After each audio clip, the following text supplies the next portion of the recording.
playing here, and we will be following his game, the game of two French players. Well, at least Firouzja is representing France, and Bacrot. So that will be interesting to follow. Both of them here have 3 points each. Yeah, it's the French #1 against the French #3. As we saw Bacrot eliminated in the World Cup quite early on, I believe in round 2. Firouzja didn't even play in the World Cup. He's so focused, so locked in on the EWC and this whole Champions Chess Tour circuit that we're talking about. It's the Catalan opening. We see Firouzja appear. It's a bit of a weird branch of the Catalan opening. Normally the black pawns don't go to A6 and H6, but Magnus has done it. It's become trendy. The black bishop also on a bit of an odd square where it can get hit, and Firouzja jumps in with his knight as he gives us a smile. Smile for the camera, Alireza. Yeah, and he seems to also be talking. A lot of these players are streaming their games. As Hikaru mentioned, we got that little soundbite of him saying that a lot of players are doing that because there is a prize for the best streamer in these Title Tuesday tournaments. And also, maybe it just helps them to kind of lower their shoulders a little bit and not take it too seriously, to kind of be talking themselves through it and see it more as like a good, what should we call it, a good training run. But for Alireza, he needs to start getting points in Title Tuesday. He wants to make it to the Esports World Championship. Yeah, he really does. Whenever he's played Alireza, he's done pretty well, but he hasn't played every week. And he will not start needing to rack up those points. He can't just take it easy because he might get overtaken in these final few weeks here of the split. In the meantime, the position does look great for white. It's not a winning advantage, but it's definitely a long-term thing. Black's bishop, which has just moved once, is also pretty bad. It's been the day of bad bishops. This black bishop now sitting on a really ugly square. White's knights are marauding forward. And this is a big, big weakness. White has a bind. Pawns on dark squares, bishops on light squares.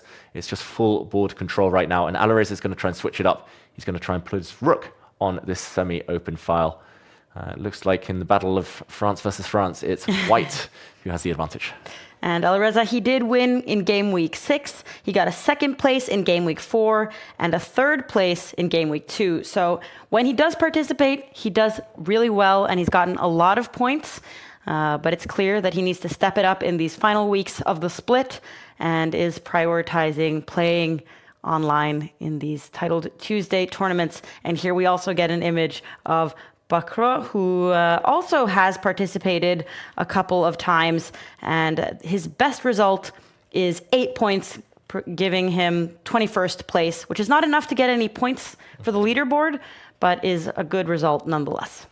Yeah, and Etienne Bacrot, the French defense on Twitch is supporting him, saying he should show the kid how proper chess is played.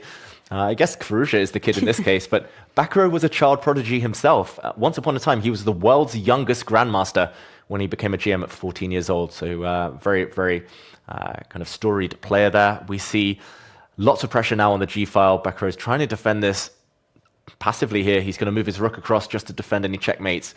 But White's position looks so good, and Bacrot, ironic that he froze with this kind of camera image, head in hands, because his position is painful. And look at that, knight takes pawn. Ooh. I was going to say it, the queen couldn't have taken back because there was checkmate. So Firouzja now a pawn up with the attack. Oh, wow. Yeah, it looks like Alireza is very concentrated and very focused on figuring out how he's going to get his advantage converted into a win. 3 out of 3 points so far, and has won a lot of his games very quickly as well. So it's a guy with a lot of confidence right now. Yeah, confidence. He's looking very calm. Bacrot, just hard to find moves for him, unfortunately. His rooks are both very passive, just defending pawns. His queen has nowhere to go. His knight and bishop are fine. But if they move, the black king might be a bit vulnerable. It's a process of elimination. What can he move? A pawn? Pawns? Pawn A5? How many moves does he have left then? Not that many. It's ugly. Maybe you can put a knight in the center, but it's not clear what it's doing there. It will never get taken. And okay, he pushes a pawn. We got there. We said it, right? And still tough for him, though. It's always a bad sign when you're like, okay, the only thing I can do is push pawns, and then you start counting. How many times can I do that in a row? And then my position is going to collapse. Yeah, and the opponent can improve pieces. Alireza, at the right moment, will try to bring his rook up and across. to try and go for some new checkmate ideas. First, he recenters his knight, which will be on a beautiful central square. And yeah, lots of back row fans today, it feels like, in the chat. Yeah. But yeah, he might not get mated on the back row, but it does feel like he will get mated maybe on the 6th row. Looks very, very good for Firouzja. I don't see many players calmer than that on the camera. Yeah, and what kind of a pose is that? There's such a contrast between these two right now. I can't believe that that's what Alireza considers a comfortable way of sitting and thinking. But he's not even thinking that much. He has a huge time advantage as well. He seems to be really comfortable in this game. Oh, big danger here for back row. Again, process of elimination. He can't move much. If he moves the knight, I was going to say there is... Oh, if you take back with the knight, there would have been queen takes pawn, queen sacrifice, and a checkmate with the white rook still in the air. But, oh, Alireza, he's let his opponent back in. Has he? If queen takes queen, knight takes rook, it's a check. And black will take back the queen next, having profited.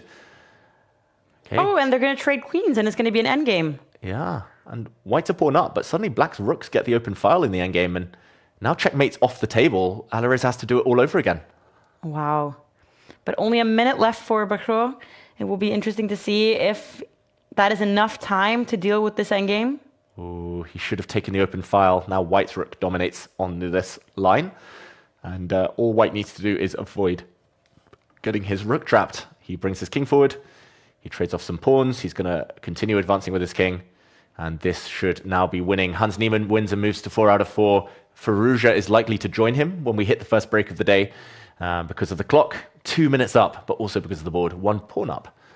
And Maud, it's hard to see it come back now. Yeah, it looks like Alireza is finally going to manage to win this game and has a huge time advantage. I mean, Alireza, he's very good at bullet chess when you only have a minute left on your clock. And he has 2 extra minutes at this point in time. I can't remember seeing someone have that much of a lead at this point in the game. Yeah, that's going to compound the misery. Knight takes pawn, that's going to end the game. There's a knight fork in the air, and that also means the black knight will drop off. We might see a knight trade, but Alireza will be 2 pawns up, 2 minutes up. It's time to resign for back row. There we go. Firouzja takes the